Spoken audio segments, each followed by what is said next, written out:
छत्तीसगढ़ के इतिहास में साल 2025 की विदाई एक अभूतपूर्व सन्नाटे और सरकारी तंत्र के पूरी तरह ठप होने के साथ हुई है। जरा सोचिए, एक राज्य जहां मंत्रालय से लेकर ग्राम पंचायत तक सब कुछ थम जाए, न कोई फाइल आगे बढ़े, न कोई रजिस्ट्री हो और न ही कोई प्रमाण पत्र बने। जी हां, 29, 30 और 31 दिसंबर को छत्तीसगढ़ ने ठीक यही मंजर देखा।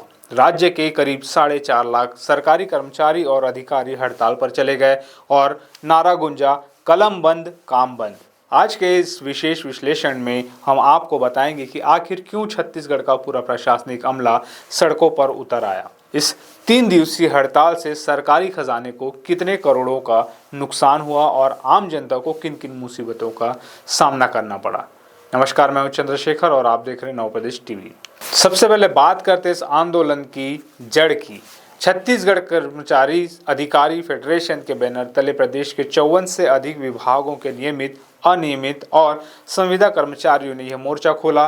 फेडरेशन के प्रांतीय संयोजक कमल वर्मा के नेतृत्व में यह लड़ाई मोदी की गारंटी और वादा खिलाफी के इर्द गिर्द घूम रही है। कर्मचारियों का सीधा आरोप है कि विधानसभा चुनाव के दौरान बीजेपी ने जो वादे किए थे, सरकार बनने के 2 साल बाद भी वो पूरे नहीं हुए। इन 3 दिनों का हाल आंखों देखा जाए तो स्थिति बेहद चिंताजनक रही।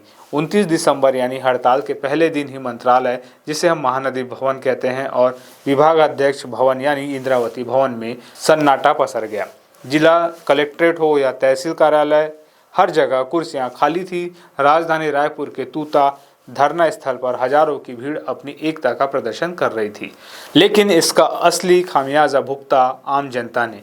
30 दिसंबर को जब हड़ताल दूसरे दिन में प्रवेश कर गई, तब गांवों से आए लोग, जिन्हें जाति, निवास या आय प्रमाण पत्र की सख्त जरूरत थी, वे खाली हाथ लौटने को मजबूर हो गए। स्कूलों में बच्चे तो पहुंचे, लेकिन शिक्षकों की अनुपस्थिति के कारण वहां अघोषित छुट्टी जैसा माहौल रहा।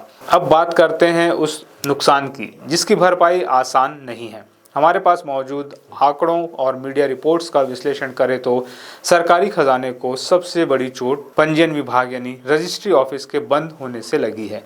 दिसंबर का आखिरी सप्ताह प्रॉपर्टी डीलिंग के लिए पीक टाइम होता है। एक अनुमान के मुताबिक हर दिन हजारों रजिस्ट्रियां होती है, जिनसे सरकार को करोड़ों का राजस्व मिलता है। लेकिन इन 3 दिनों में ताले लटके रहने से यह राजस्व शून्य हो गया। यही हाल आरटीओ का रहा, जहां गाड़ियों का रजिस्ट्रेशन और टैक्स जमा करने का काम पूरी तरह ठप रहा। प्रशासनिक पेंडेंसी की बात करें तो नामांतरण, बंटवारा और सीमांकन के करीब 20,000 से अधिक मामले इन 3 दिनों में और ज्यादा अटक गए हैं। सबसे ज्यादा मानसिक तनाव उन छात्रों को झेलना पड़ा जिन्हें छात्रवृत्ति और प्रवेश परीक्षाओं के लिए प्रमाण पत्रों की दरकार थी।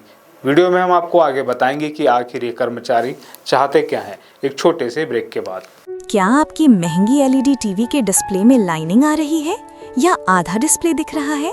घबराएं नहीं, रायपुर में पहली बार खुशी टेक्नोलॉजी लाए हैं एडवांस्ड लेजर टेक्नोलॉजी और लैब फैसिलिटी। चाहे एलईडी, ओएलईडी, प्लाज्मा हो या डिजिटल स्टैंडी, हम सर्विस सेंटर से कम कीमत पर सब रिपेयर करते हैं। 32 से 65 इंच तक ओरिजिनल डिस्प्ले भी उपलब्ध हैं। तो अपनी टीवी को दें नई जान। आज ही आए खुशी टेक्नोलॉजी, झंडा चौक, आरा मिल गली, शिव मंदिर के पास, बढ़ाई पारा, रायपुर, छत्तीसगढ़, या कॉल करें 9981050458। कर्मचारियों की 11 सूत्रीय मांगे बिल्कुल स्पष्ट है। वे केंद्र के समान महंगाई भत्ता यानी डीए, पिंगुआ कमेटी की रिपोर्ट को लागू करना, 4 स्तरीय समयमान वेतनमान और सबसे महत्वपूर्ण संविदा और अनियमित कर्मचारियों का नियमितीकरण चाहते हैं।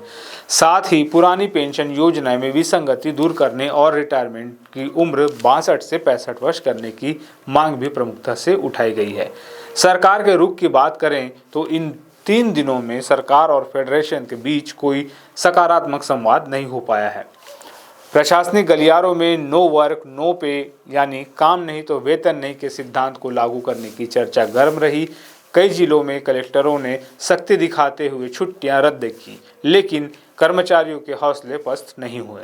31 दिसंबर की शाम हड़ताल तो खत्म हो गई, लेकिन फेडरेशन ने साफ चेतावनी दी है कि यह सिर्फ एक ट्रेलर था। अगर सरकार ने उनकी मांगे नहीं मानी तो साल 2026 की शुरुआत अनिश्चितकालीन हड़ताल से हो सकती है। अब देखना यह होगा कि क्या सरकार और कर्मचारियों के बीच की यह रस्साकशी खत्म होगी या छत्तीसगढ़ की जनता को आने वाले दिनों में और बड़ी परेशानियों का सामना करना पड़ेगा।